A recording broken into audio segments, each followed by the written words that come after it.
Alors, ce qui me marque, c'est qu'on emporte les marchandises, on met tout dans le véhicule, mais je ne sais pas comment on va restituer la marchandise, étant donné qu'il n'y a aucun nom qui est marqué, il n'y a aucune identité qui est prise. Donc là, je ne sais pas comment fonctionne le système une fois que les marchandises sont saisies. Dès le départ, quand on descend du véhicule, je vois partir les collègues partout. Ils arrachent des vêtements, qu'ils enlèvent des draps qui dépassent donc du trottoir et qui sont sur la chaussée. Tout ce qui est sur la voie publique est embarqué. Oui, c'est ça. Et certains qui vont tenter de s'y opposer aussi, on va les embarquer. Ok. Voilà. Et ils récupèrent comment leurs marchandises? Bon, d'habitude, la plupart du temps, on les garde jusqu'à quelques jours. Parfois, ils payent une contravention, comme ils ont commis une infraction, puis ils les reprennent. Ok. Parce qu'on est en train C'est interpellant, hein. C'est interpellant, parce qu'ici, tout le monde va dans tous les sens. Directement, les marchandises sont enlevées. Tout ce qui est sur la chaussée est enlevé. Donc, il y a une délimitation, mais qu'on n'arrive pas, nous, à comprendre. Voilà. Alors, il y a beaucoup de badauds qui arrivent pour regarder. Les personnes qui n'acceptent pas sont embarquées. Donc, voilà, c'est vraiment une opération de grosse envergure. J'ai été relativement choqué parce que je suis quelqu'un qui prône le dialogue. Ici, il n'y a pas de dialogue possible. Personnellement, moi, j'aurais été trouver le vendeur. Je lui aurais demandé d'enlever la marchandise qui se trouvait sur la chaussée et je pense que ça se serait passé plus calmement. Mais bon, ici, je suis dans un autre pays. Je dois suivre la technique d'intervention. Je dois suivre les collègues. Donc, je n'ai pas le choix. Je dois faire comme eux. Ces marchandises qui sont posées sur la voie publique. Oui, tout ce qui est là doit partir. Voilà, ils ont leur boutique. Voilà, ils ont une délimitation. Ils préfèrent poser les marchandises sur la chaussée. Et la chaussée, voilà, elle est réservée pour les piétons et pour les véhicules.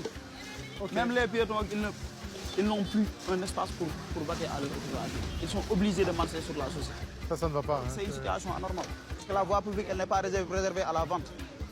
Pour ceux qui veulent vendre, ils n'ont qu'à aller au marché. Il y a un marché. Les marchés sont dédiés pour la vente. Mais malheureusement, ici au Sénégal, ils viennent, ils posent leurs marchandises sur la voie publique et quand vous les interpellez, ils vous disent que voilà, nous, on essaie de gagner notre vie. Donc c'est pas comme ça.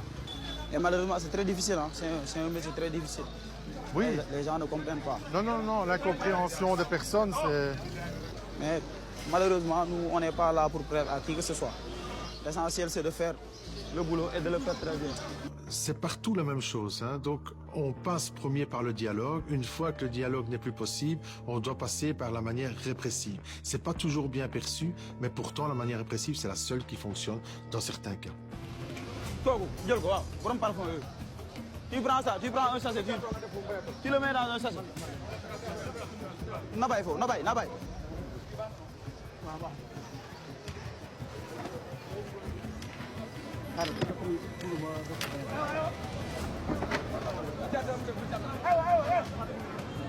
Libérez complètement la chose.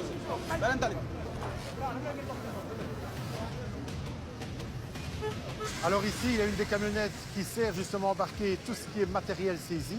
Et derrière, le deuxième véhicule, lui, sert à embarquer les personnes qui sont récalcitrantes.